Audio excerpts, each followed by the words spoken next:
Shri PC Vishwanath. സാറേ, കുണ്ടറയിലെ താലൂക്ക് ആശുപത്രി ഇന്ത്യക്ക് സ്വാതന്ത്ര്യം കിട്ടുന്നതിന് മുമ്പ് സെറാമിക്സ് അവിടെ ആരംഭിച്ച സമയത്ത് അവിടുത്തെ ജീവനക്കാർക്കും നാട്ടുകാർക്കും വേണ്ടിയിട്ട് ഒരു ഡിസ്പെൻസറി ആയിട്ട് ആരംഭിച്ചതാണ്. ഇപ്പോൾ അത് താലൂക്ക് ആശുപത്രി എന്ന നിലയിലാണ് പ്രവർത്തിക്കുന്നത്. അവിടെ കിഫ്ബി വഴി 76 കോടി രൂപ ചെലവഴിച്ചുള്ള കെട്ടിടത്തിൻ്റെ നിർമ്മാണം ഏതാണ്ട് അന്തിമ ഘട്ടത്തിലാണ്. ബഹുമാനപ്പെട്ട മന്ത്രി അവിടെ അതിൻ്റെ പുരോഗതി വിലയിരുത്താൻ വേണ്ടിയിട്ട് അവിടെ വന്നിരുന്നു. ഞാനും ഉണ്ടായിരുന്നു.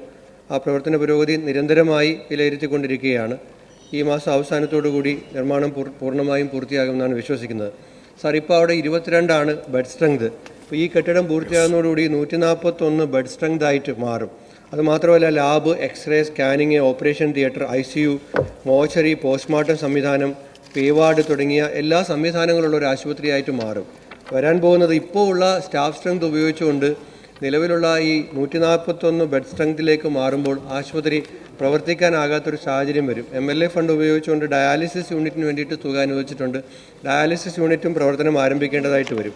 അപ്പോൾ പുതിയതായിട്ട് അവിടെ ഒരു നഴ്സിംഗ് ഓഫീസറിൻ്റെ 20 പോസ്റ്റും നഴ്സിംഗ് അസിസ്റ്റൻറ്റിൻ്റെ ഒരു 10 പോസ്റ്റും, അതുപോലെ ഹോസ്പിറ്റൽ അറ്റൻഡർ ഗ്രേഡ് 30 പോസ്റ്റ്, അതുപോലെ ECG, എക്സ്റേ ടെക്നീഷ്യൻ, ഫാർമസിസ്റ്റ് തുടങ്ങിയ തസ്തികകൾ കൂടി വന്നെങ്കിൽ തസ്തികയല്ല പോസ്റ്റെങ്കിലും ഒഴിവെങ്കിലും നികത്തിയെങ്കിൽ മാത്രമേ നമുക്ക് ആശുപത്രി നന്നായി പ്രവർത്തിക്കാൻ കഴിയുള്ളൂ.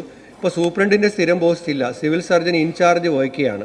അതുപോലെ സർജറി, ഓർത്തോ, ENT വിഭാഗങ്ങൾ കൂടി അനുവദിക്കേണ്ടതായിട്ടുണ്ട്. അപ്പോൾ ഇതെല്ലാം അനുവദിച്ചുകൊണ്ട് ആ ആശുപത്രിയെ സജീവമായ പ്രവർത്തനത്തിലേക്ക് കൊണ്ടുവരാൻ ആവശ്യമായ നടപടി സ്വീകരിക്കണമെന്ന് അഭ്യർത്ഥിക്കുന്നു. ബഹുമാനപ്പെട്ട ആരോഗ്യം, വനിതാ ശിശു വികസന മന്ത്രി. സർ, ബഹുമാന്യനായ അംഗം പറഞ്ഞതുപോലെ കുണ്ടറ താലൂക്ക് ആശുപത്രിയിൽ കിഫ്ബിയിലൂടെ 76 കോടി 13 ലക്ഷം രൂപ അനുവദിച്ചുകൊണ്ട് 8 നിലകളിലുള്ള ഒരു ബഹുനില കെട്ടിടം അവിടെ പൂർത്തീകരണത്തിലേക്ക് എത്തുകയാണ്. അത്യാഹിത എമർജൻസി വിഭാഗം സൗകര്യങ്ങൾ, ഓപ്പറേഷൻ തിയേറ്റർ 2, OPD, ജനറൽ വാർഡുകൾ, മെഡിക്കൽ വാർഡുകൾ, surgical ward, pay ward, x-ray, radiology, lab സൗകര്യം, medical gas pipe line system, മലിനജല ശുചീകരണ പ്ലാന്റ് തുടങ്ങി ആധുനിക സൗകര്യങ്ങളും സംവിധാനങ്ങളും ഒരുക്കിയാണ് ഈ ആശുപത്രി കെട്ടിടം നിർമ്മിച്ചിരിക്കുന്നത്. ഇതിൻ്റെ ഭാഗമായി സർ, ഇവിടെ ബഹുമാനപ്പെട്ട MLA പറഞ്ഞതുപോലെ നിലവിൽ നമുക്ക് 17 ഡോക്ടേഴ്സാണ്, 12 സ്ഥിരം തസ്തികയും പിന്നെ അതുകൂടാതെ 5 NHM വഴി കൊടുത്തതും ഉൾപ്പെടെ 17 ഡോക്ടേഴ്സ് ഉൾപ്പെടെ 42 സ്ഥിരം ജീവനക്കാരുടെ തസ്തികയാണ് ഉള്ളത്. ഇതുകൂടാതെ 58 താൽക്കാലിക ജീവനക്കാരെ വിവിധ സ്കീമുകളിലൂടെ കൊടുത്തിട്ടുണ്ട്. സർ, ഇവിടെ കൂടുതൽ തസ്തികകൾ ആവശ്യമായി വരുമെന്നുള്ളത് യാഥാർത്ഥ്യമാണ്. ഈ സർക്കാരിൻ്റെ കാലയളവിൽ നഴ്സിംഗ് ഓഫീസർ, ഫാർമസിസ്റ്റ് തസ്തികകൾ അവിടെ സൃഷ്ടിച്ചിട്ടുണ്ട്.